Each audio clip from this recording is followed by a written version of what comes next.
Latest updates ఎప్పటికప్పుడు పొందడానికి Big TV WhatsApp channel follow అవ్వండి. లింక్ డిస్క్రిప్షన్ లో ఉంది. ఏపీ కేబినెట్లో చేర్పులే కాదు మార్పులు కూడా ఉంటాయా? మంత్రివర్గం నుంచి తప్పిస్తే ఎవరిని తప్పిస్తారు? అసలు కూటమి ప్రభుత్వం ఏర్పడిన 6 నెలల కాలంలోనే మార్పులు చేర్పులపై ఎందుకు చర్చ మొదలైంది? కొత్తగా మంత్రివర్గంలో చోటు దక్కించుకున్న వారి పరంగా అంత జరగరాని తప్పులు జరిగిపోయాయా? కేబినెట్లో ఖాళీగా ఉన్న మంత్రి పదవి జనసేన కోటాలో నాగబాబుకి ఫిక్స్ అయింది. ఆయన పదవి బాధ్యతలు స్వీకరించేటప్పుడే సీఎం చంద్రబాబు మంత్రివర్గంలో మార్పులు చేర్పులు చేస్తారు. దానికి సంబంధించి తెలుగుదేశం వర్గాల్లో జరుగుతున్న చర్చ ఏంటి?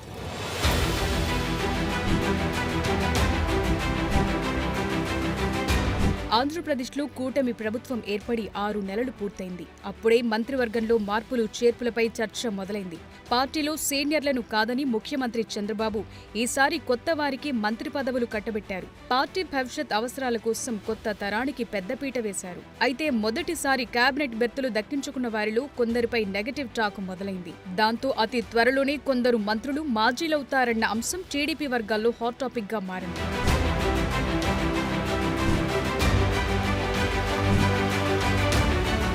మంత్రివర్గంలో చేర్పుల విషయానికొస్తే జనసేన నుంచి డిప్యూటీ సీఎం పవన్ కళ్యాణ్ సోదరుడు నాగబాబును కేబినెట్లోకి తీసుకుంటారనే క్లారిటీ ఉంది. కేబినెట్ విస్తరణ ఎప్పుడనే అంశం మీద స్పష్టత లేదు. కానీ స్వయంగా చంద్రబాబు పేరు మీద అధికారికంగా తెలుగుదేశం పార్టీ లెటర్ హెడ్ మీదే ప్రకటన విడుదలైంది కాబట్టి కేబినెట్లో నాగబాబు చేరిక ఖాయమే. ప్రస్తుతానికి ఈ విషయంలో వేరే ఆలోచనలకు తావులేదు. అయితే చర్చంతా కేబినెట్లో మార్పుల మీదే జరుగుతోంది. వేటుపడే మంత్రుల జాబితాలో రాంప్రసాద్ రెడ్డి, వాసంశెట్టి సుభాష్, కొండపల్లి శ్రీనివాస్, కొలుసు పార్థసారథి వంటి వారి పేర్లు వినిపిస్తున్నాయి. అయితే ఈ జాబితాలో ఉన్న వారిలో కొందరిని తప్పించడం సామాజిక సమీకరణాల ప్రకారం చూస్తుంటే కష్టమనే అభిప్రాయం వ్యక్తమవుతోంది.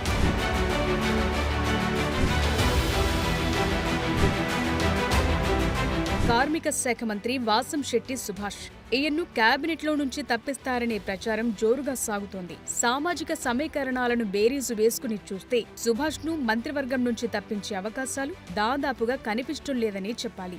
ఉమ్మడి ఉభయ గోదావరి జిల్లాల్లో శెట్టి బలిజ సామాజిక వర్గం నుంచి సుభాష్ కేబినెట్లు ప్రాతినిధ్యం వహిస్తున్నారు. అదే సామాజిక వర్గం నుంచి పితాని సత్యనారాయణ సీనియర్ ఎమ్మెల్యేగా ఉన్న జూనియర్లను, యువతను ప్రోత్సహించాలనే ఉద్దేశంతో సుభాష్ కి అవకాశం ఇచ్చింది పార్టీ అధిష్టానం. ఆయన ఎమ్మెల్సీ ఎన్నికలకు సంబంధించి ఓటర్లను నమోదు చేయించడంలో విఫలమయ్యారు. పార్టీ నిర్దేశించిన టార్గెట్ ను సుభాష్ రీచ్ అవ్వకపోవడంతో చంద్రబాబు ఆయనపై తీవ్ర స్థాయిలో ధ్వజమెత్తారట. దానికి సంబంధించి లీక్ అయిన ఆడియో వైరల్ అయింది.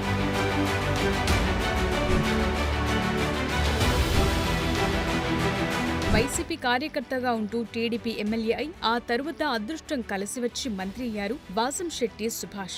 అమలాపురానికి చెందిన వాసంశెట్టి సుభాష్ ఎన్నికలకు ముందే టీడీపీలో చేరారు. తరువాత రామచంద్రపురం టికెట్ దక్కించుకుని టీడీపీ అభ్యర్థిగా పోటీ చేసి విజయం సాధించారు. ఎమ్మెల్యేగా ఎన్నికైన కొన్ని రోజుల్లోనే చంద్రబాబు మంత్రివర్గంలో స్థానం లభించింది. అలా సుభాష్ పొలిటికల్ లైఫ్ ఒక్కసారిగా టర్న్ అయిపోయింది. అదృష్టం తన తలుపు తట్టినట్లే ప్రతి పనిలో ఆయనకు ఇబ్బందులు తప్పటం లేదట. ఏదో ఒక రూపంలో చిక్కులు, చివాట్లు ఎదుర్కోవాల్సి వస్తుందట. ఆయన మంత్రిగా ప్రమాణ స్వీకారం చేసింది మొదలు ఇప్పటి వరకు ఏ కార్యక్రమం చేసినా ఏదో ఒక వివాదానికి దారితీస్తూనే ఉందట.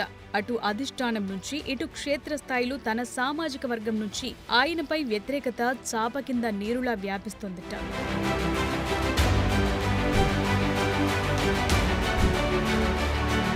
ఉమ్మడి తూర్పుగోదావరి జిల్లాలో చాలా మంది సీనియర్ నేతలు ఉండటం, వారికి కాకుండా సుభాష్ కు మంత్రి పదవి ఇవ్వటం ఆ జిల్లాలో ఎవరికీ నచ్చలేదు.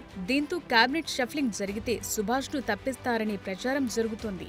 సుభాష్ ను తప్పించడం అంటూ జరిగితే పితానికి ఛాన్స్ ఖాయమంటున్నారు. కానీ ప్రస్తుతమున్న పరిస్థితుల్లో జూనియర్లకు అవకాశం ఇచ్చి చూడాలన్న థియరీ ప్రకారం సుభాష్ ను తప్పించే అవకాశాలు దాదాపు లేవనే చర్చ జరుగుతోంది.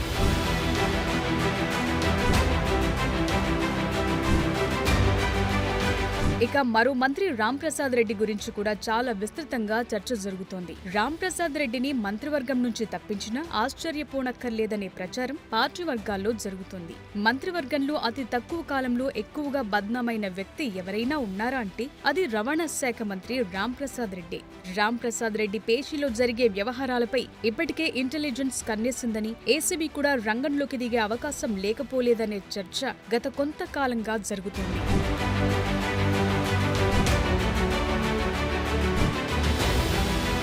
ప్రస్తుత పరిస్థితుల్లో రాంప్రసాద్ రెడ్డిని తప్పిస్తే ఆ స్థానాన్ని మరో రెడ్డి సామాజిక వర్గానికి చెందిన నేతతో భర్తీ చేయాల్సి ఉంటుంది. ఈ పరిస్థితుల్లో సీనియర్ నేత సోమిరెడ్డి చంద్రమోహన్ రెడ్డికి అవకాశం ఉండే ఛాన్స్ ఉన్నా అదే జిల్లా నుంచి ఆనమున్నారు కాబట్టి సోమిరెడ్డికి ఎంతవరకు ఛాన్స్ ఉంటుందో చూడాలి. ఇక ఇదే సామాజిక వర్గానికి చెందిన నల్లారి కిషోర్ కుమార్ రెడ్డి పేరు తెరపైకొచ్చే ఛాన్స్ ఉందంటున్నారు. వాస్తవానికి కేబినెట్ లో కిషోర్ కుమార్ రెడ్డి పేరు ఖచ్చితంగా ఉంటుందని అందరూ భావించారు. కానీ కిషోర్ కుమార్ రెడ్డి ఆశల మీద నీళ్లు చల్లింది అధిష్టానం. అలాగే కడప జిల్లా నుంచి అదే సామాజిక వర్గానికి చెందిన మాధవిరెడ్డి పేరును పరిశీలించే ఛాన్స్ ఉందంటున్నారు.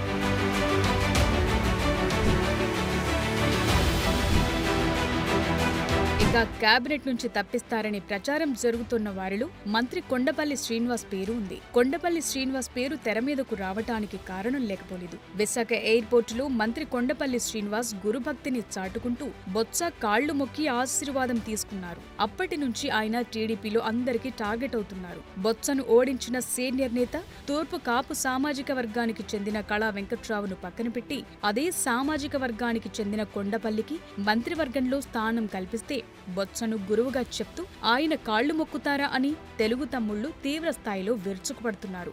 ఒకవేళ కొండపల్లిని తప్పిస్తే కళా వెంకట్రావుకే మంత్రి పదవి దక్కుతుందంటున్నారు. అందుకే కొండపల్లి సడన్ గా డ్యామేజ్ కంట్రోల్ పనులు మొదలుపెట్టారు. ప్రెస్ మీట్ పెట్టి మరీ ఉత్తరాంధ్ర గజదొంగ బొత్స అని ఫైర్ అవుతున్నారు. విజయనగరం జిల్లాలో పెద్ద ఎత్తున వాళ్ళ తాలూకా కుటుంబ సభ్యులే ఒక్కొక్క కాన్స్టెన్సీ తీసుకొని వాళ్ళు నిలబడడం కానీ లేకపోతే వాళ్ళ తాలూకా మనిషి నిలబట్టి పూర్తి స్థాయిలో భూదందాలు అవ్వచ్చు, లేకపోతే ఇసుక దందాలు అవ్వచ్చు, లేకపోతే లిక్కర్ దందాలు అవ్వచ్చు, పూర్తి స్థాయిలో వాళ్ళు కుటుంబ పరిపాలన చేసిన తరుణంలో ఈరోజు ప్రజానికం విజయనగరం జిల్లాలో ప్రజానికం అందరూ కూడా ఏకమై ఈరోజు మొత్తం వాళ్ళెవరిని కూడా గెలిపించకుండా కూటమి ప్రభుత్వం నిలబెట్టిన క్యాండిడేట్స్ని ఈరోజు ఏకతాటిగా గెలిపించిన ఈ క్రమంలో మీరు ఆలోచన చేస్తే వాళ్ళ తాలూకా పరిపాలన వాళ్ళ తాలూకా లీడర్షిప్ని పూర్తిగా నిర్వీర్యం చేసే క్రమం మొదలైందని చెప్పుకోవాలి.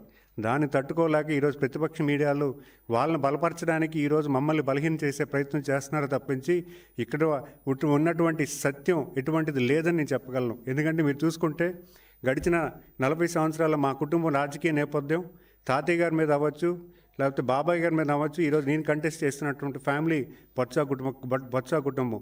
ఆ కుటుంబం మీద మేము పోరాడి గెలిచి ఈరోజు పార్టీని ఈ రకంగా ఈరోజు పార్టీని పూర్తి స్థాయిలో కసరత్తు చేస్తూ పార్టీ తాలూకు కేడర్తో మమేకమై పనిచేస్తున్న తరుణంలో ఈరోజు వాళ్ళు వచ్చి మేమేదో ఆయన కాలు పట్టుకున్నామని ఆయన తాలూకు ఇదని చెప్పడం ఎటువంటి అసత్య ప్రచారాలు తప్పించి ఇది పూర్తిగా నిజం లేదని నేను చెప్పగలను.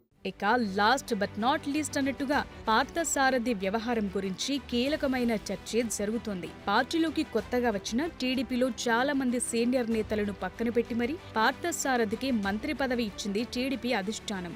ఈ పరిస్థితుల్లో ఇటీవల జరిగిన గౌతు లచ్చన్న విగ్రహావిష్కరణ ఎపిసోడ్లు పార్థసారథి పార్టీలో బాగా డ్యామేజ్ అయ్యారు. వైసీపీ మాజీ మంత్రి జోగు రమేష్ తో కలిసి ఒకే జీప్లో ర్యాలీలో పాల్గొని అబాసుపాలయ్యారు. దాంతో పార్థసారథిని తప్పించి పల్లా శ్రీనివాస్ ను కేబినెట్ లో చేర్చుకుంటారా అనే చర్చ జోరుగా సాగుతోంది.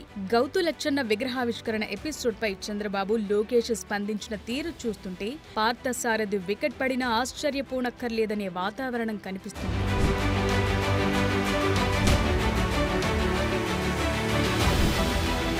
అదలా ఉంటే అసలు ఇంత తక్కువ కాలంలో మంత్రివర్గం నుంచి ఎవరినైనా ఎందుకు తప్పిస్తారు అనేది చూడాల్సి ఉంది. ప్రభుత్వం ఏర్పడి 6 నెలలు గడిచింది. ఈ 6 నెలల కాలంలో మంత్రులుగా వాళ్లకు అప్పగించిన బాధ్యతలేంటి? వాళ్లు నెరవేర్చలేకపోయిందేంటి? అసలు ఇంత త్వరగా మంత్రివర్గంలో మార్పులు చేస్తే ప్రజల్లోకి తప్పుడు సంకేతాలు పంపినట్టవదా అని అభిప్రాయము కొందరిలో వ్యక్తమవుతోంది.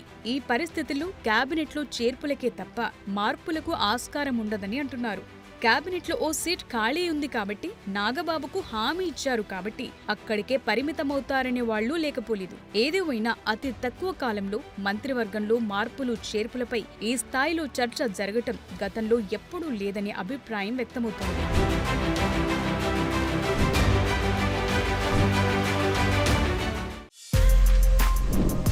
For more videos like this, subscribe Big TV channel.